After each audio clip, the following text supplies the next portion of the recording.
رسول کریم صلی اللہ علیہ وسلم فرماتے ہیں کہ الحسن والحسین سیدہ شباب اہل الجنہ، حسن اور حسین جنتی جوانوں کے سردار ہیں، جنتی جوانوں کے سردار ہیں۔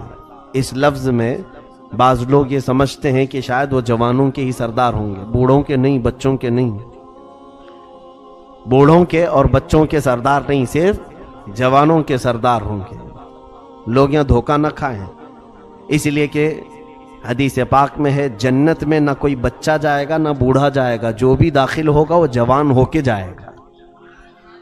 بوڑھا نہیں جائے گا کا مطلب یہ بوڑھے نہیں جائیں گے، نہیں، یہ جائیں گے لیکن جوان ہو کر جائیں گے انشاءاللہ۔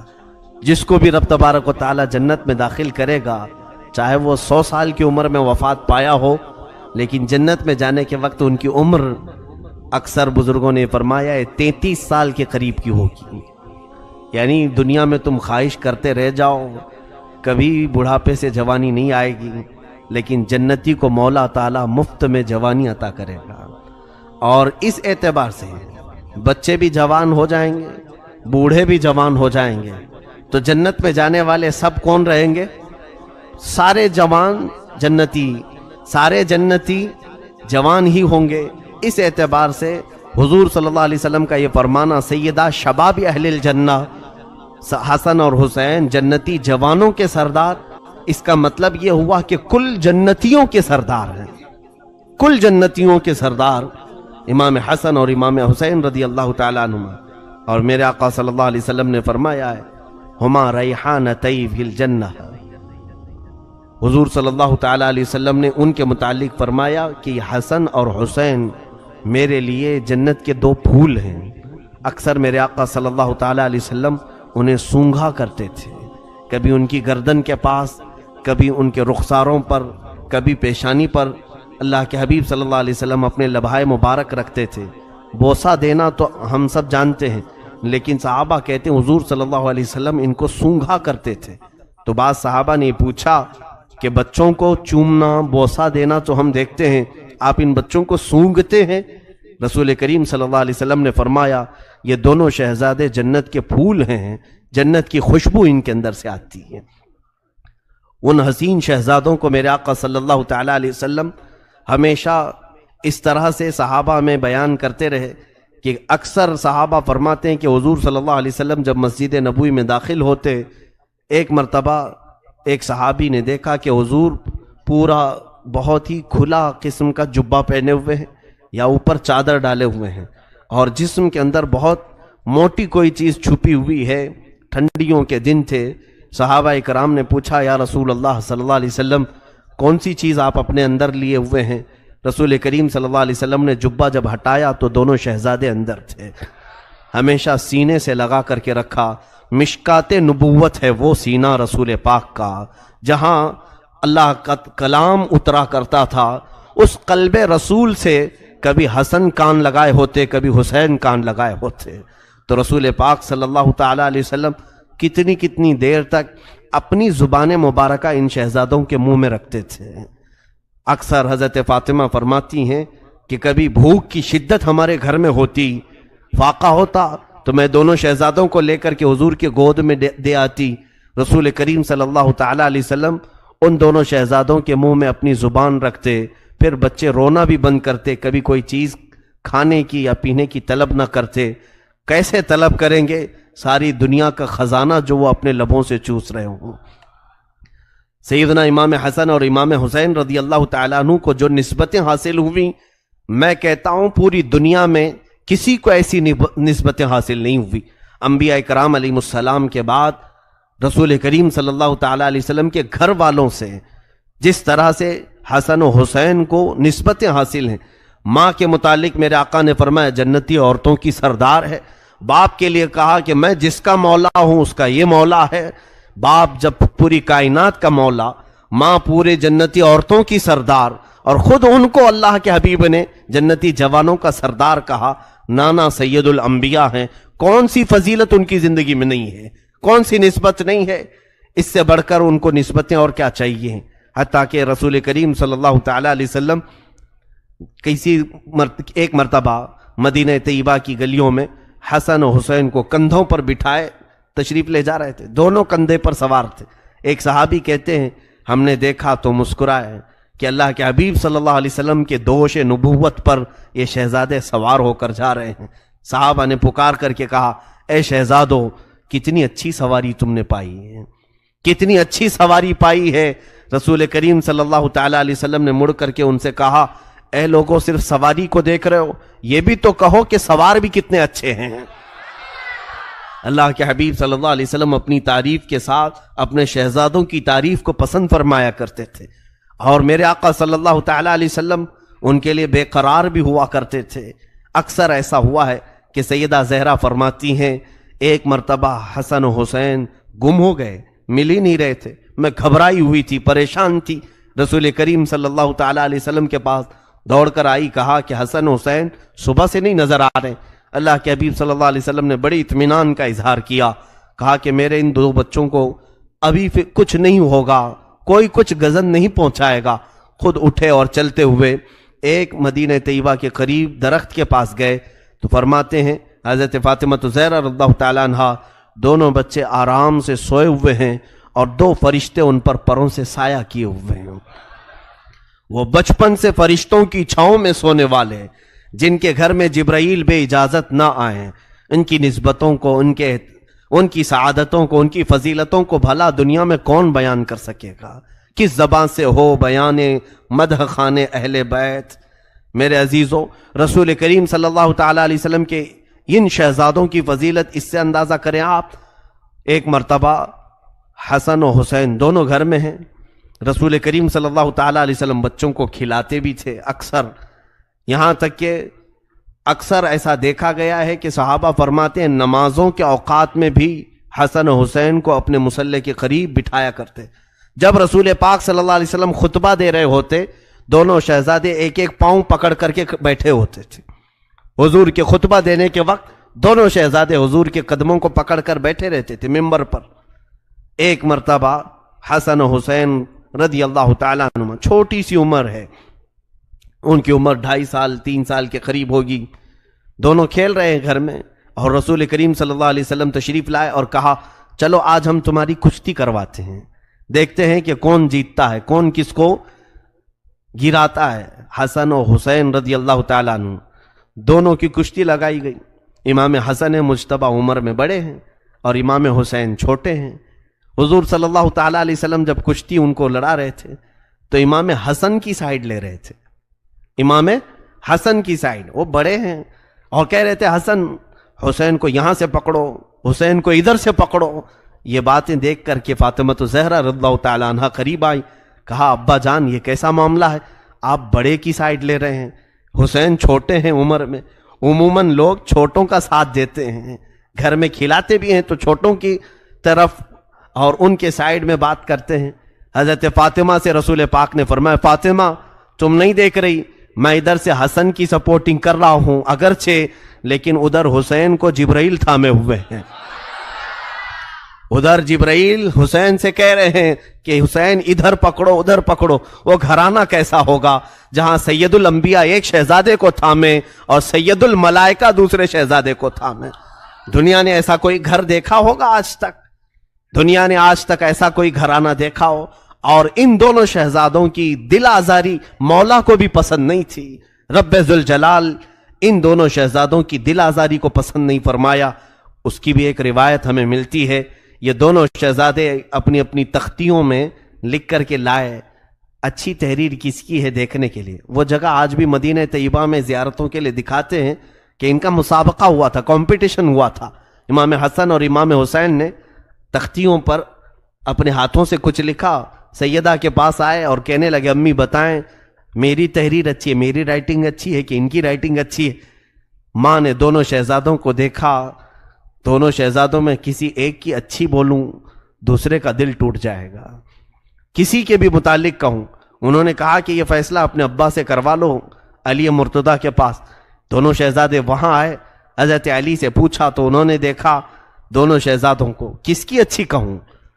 اگر حسین کی کہوں تو حسن کا برا نہ لگ جائے، حسن کی تحریر کو اچھی کہوں تو حسین کا دل چھوٹا نہ ہو جائے۔ حضرت علی مرتضیٰ نے کہا شہزادوں یہ فیصلہ بڑا گمبھیر ہے. وہ عدالت پر بیٹھنے والے شہسوار علی مرتضیٰ جو بڑے بڑے مسئلوں کو چٹکی میں حل کر دیتے تھے، ان دو شہزادوں کا فیصلہ نہ کرنے کی ٹھان لی اور کہا جاؤ رسول اللہ فیصلہ کریں گے. میرے آقا صلی اللہ علیہ وسلم کے پاس حاضر ہوئے. اللہ کے حبیب صلی اللہ علیہ وسلم نے بھی یہی دیکھا اور پھر آپ کے دل میں بھی یہی خیال آیا. رسول کریم صلی اللہ علیہ وسلم ان شہزادوں کا اتنا خیال کرتے تھے. ظاہر سی بات ہے رسول پاک صلی اللہ تعالی علیہ وسلم نے اپنے سگے بیٹے کو ان شہزادوں پر قربان کیا ہے. حضور کے بیٹے تھے حضرت ابراہیم جو حضرت امام حسین کے ساتھ ہی پیدا ہوئے تھے. دونوں شہزادوں کو لے کر حضور گھر پر بیٹھے تھے. جبرائیل آئے اور کہا کہ ان میں سے آپ کسی ایک ہی کو رکھ سکتے ہیں. اللہ کی منشا یہ ہے کہ یا تو ابراہیم اپنے بیٹے کو رکھیں یا حسین کو. حضور صلی اللہ علیہ وسلم نے فرمایا کہ میں ابراہیم پر حسین کو ترجیح دیتا ہوں، میں اپنے بیٹے کو قربان کرتا ہوں. 3 دن کے بعد حضرت ابراہیم کا انتقال ہو گیا، حضور کے بیٹے کا. کیونکہ ابراہیم کے انتقال پر حضور کو غم تو ہوگا لیکن حسین کے انتقال پر پورے اہل بیت کو غم ہوگا. فاطمہ بھی روئیں گی، علی بھی، اور رسول پاک صلی اللہ علیہ وسلم کو بھی. تو اس حسین کا دل کیسے توڑے میرے آقا؟ رسول کریم صلی اللہ تعالی علیہ وسلم نے بارگاہ رب العزت میں اس فیصلے کو پہنچا دیا. اے رب ذوالجلال اس فیصلے کو تو بہتر انداز میں فرما دے. دونوں بچے آج چھوٹی چھوٹی سی تختیاں لے کر کے آ گئے، پوچھ رہے ہیں کہ میری تحریر اچھی ہے، میری رائٹنگ اچھی ہے کہ اس کی رائٹنگ اچھی ہے.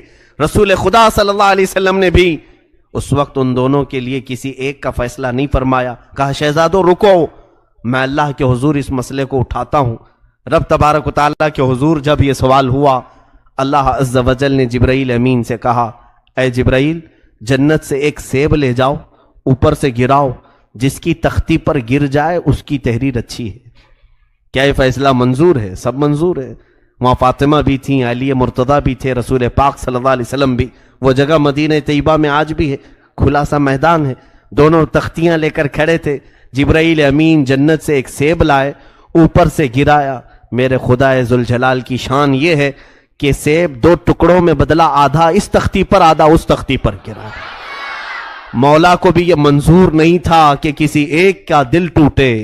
ان شہزادوں کی دل آزاری رب نے بھی پسند نہیں کیا. تو یہ وہ شہزادے رسول پاک صلی اللہ علیہ وسلم کے گھر میں پروان چڑھے. یہاں تک کہ صحابہ اکرام رضوان اللہ تعالی علیہ مجمعین بے حد تعظیم کیا کرتے تھے ان شہزادوں کی، اور حد درجے احترام کیا کرتے تھے. صحابہ فرماتے ہیں کبھی کبھار یہ رسول کریم صلی اللہ تعالی علیہ وسلم نماز پڑھا رہے ہوں اور نماز کے دوران یہ اپنے گھر سے چلے آتے اور کبھی کسی نے ان کو روکا نہیں، حضور کے مصلی پر آ جاتے. حتیٰ کہ ایک بار امام حسین حضور کی پیٹھ پر سوار ہوئے، سجدہ خوب لمبا ہوا. اللہ کے حبیب صلی اللہ علیہ وسلم نے سر نہیں اٹھایا کہ حسین گر نہ جائیں، حسین گر نہ جائے. میرے آقا صلی اللہ علیہ وسلم ان کے بچپن میں اتنا خیال فرمایا کرتے. ایک بڑی حکمت کی بات مجھے نظر آتی ہے، میں نے اس سے قبل بھی اس چیز کو عرض کیا تھا کہ مدینہ طیبہ میں مجھے بات یاد آتی ہے. چند سالوں پہلے عام طور پر ہم جب حاضری دیتے ہیں تو حضور کے قدموں کی طرف، پیچھے کی طرف جالیوں کے جو لوگ سب سلامی پیش کرتے ہیں آگے کی طرف، پیچھے کا مقام، پیچھے کی طرف جگہ ایسی ہے کہ قبلہ بھی اسی طرف ہے، حضور کی جالیاں بھی اسی طرف ہے. تو وہاں کوئی موڑتا نہیں ہے کہ ادھر مڑ جاؤ، دعا ادھر کرو. نماز پڑھتے پڑھتے ایک بار ایسا خیال آیا کہ التحیات پڑھ رہا تھا، تو جب التحیات میں ہم پہنچے السلام علیکہ ایھا النبی، اے نبی آپ پر سلامتی ہو. سچ بتاؤں میں آپ کو عرض کر رہا ہوں کہ یہاں نماز پڑھتے پڑھتے التحیات ایسی گزر جاتا ہے، وہاں ایک عجیب سی کیفیت طاری ہوئی کہ جب ہم یہ کہہ رہے ہیں اے نبی آپ پر سلامتی ہو اور جالیاں سامنے ہوں، ویسی نماز کا، اس نماز کا لطف پھر کبھی زندگی میں ملا نہیں کہ رسول کریم صلی اللہ علیہ وسلم سامنے ہو اور پھر ہم سامنے مخاطب کر کے حضور کو سلام کر رہے ہیں نماز میں. اب یہاں پر ایک بات یاد آتی ہے، صحابہ اکرام کا معمول یہ تھا کہ ان سے پوچھا جائے کہ یہ چھوٹے سے ننھے سے بچے نمازوں میں سامنے آ جاتے تھے، ہمارے بچے آئیں تو تھپڑ مار کر کے نکال دیے جائیں مسجدوں میں. نمازوں میں خرابی پیدا کریں گے تو ہو، لیکن حسنین کریمین چھوٹی عمر میں جب صفوں میں سامنے آتے تو صحابہ خوش ہو جاتے تھے، صحابہ انہیں ہٹاتے نہیں تھے۔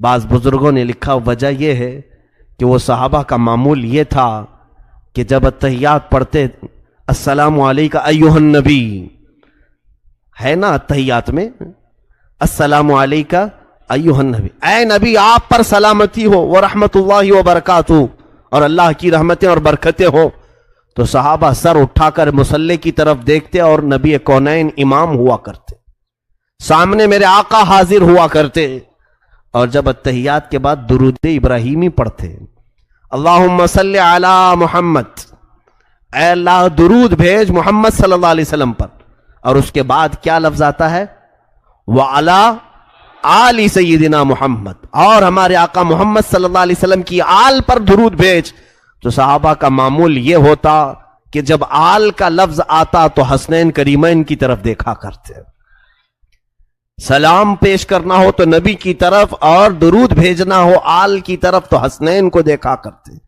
تو اس کا مطلب یہ ہے کہ ان کا نمازوں میں سامنے ہونا بھی نماز کو خراب نہیں کرتا اور نہ ہی نماز کو کم کرتا ہے۔ اسی لیے امام شافعی رحمۃ اللہ تعالی علیہ نے فرمایا ہے کہ اگر لوگ یہ کہتے ہیں اہل بیت سے محبت کرنے کا نام ہی شیعہ ہے، رافضی ہے، امام شافعی رحمۃ اللہ علیہ نے فرمایا ہے کہ اگر اہل بیت سے محبت کا نام رافضیت ہے، شیعیت ہے، تو سن لو اے لوگوں، میں شیعہ ہوں، میں رافضی ہوں۔ یہ بہت بڑا جملہ ہے۔ کیوں؟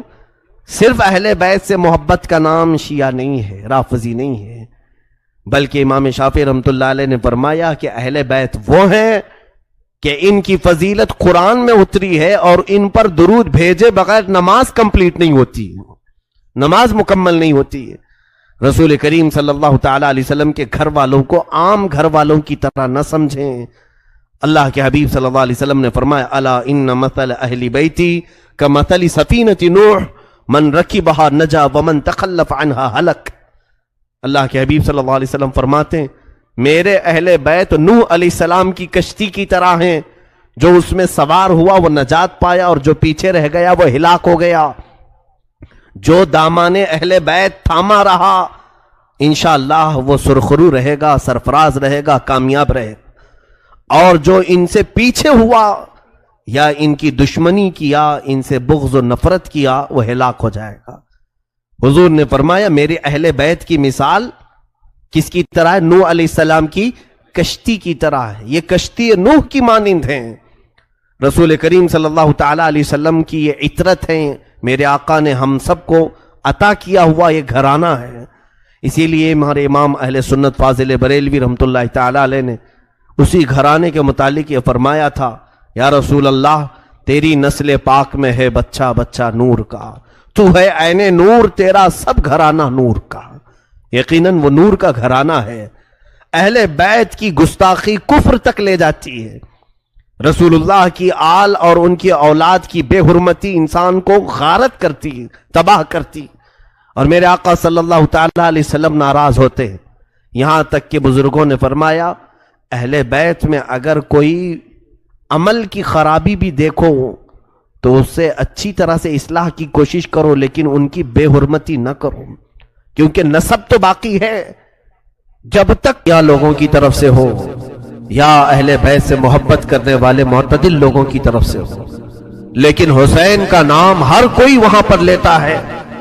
تھی تو وہ زمین یزیدی لشکریوں کی، فتح تو انہیں حاصل کرنا تھا، کٹے ہوئے لاشیں تھے وہاں پر کوئی نہیں تھا، لیکن لوگ اس وقت فتح مبین اعلان کر رہے تھے، یزیدی لشکر فتح ہو گیا۔ اے ظالموں کہاں ہے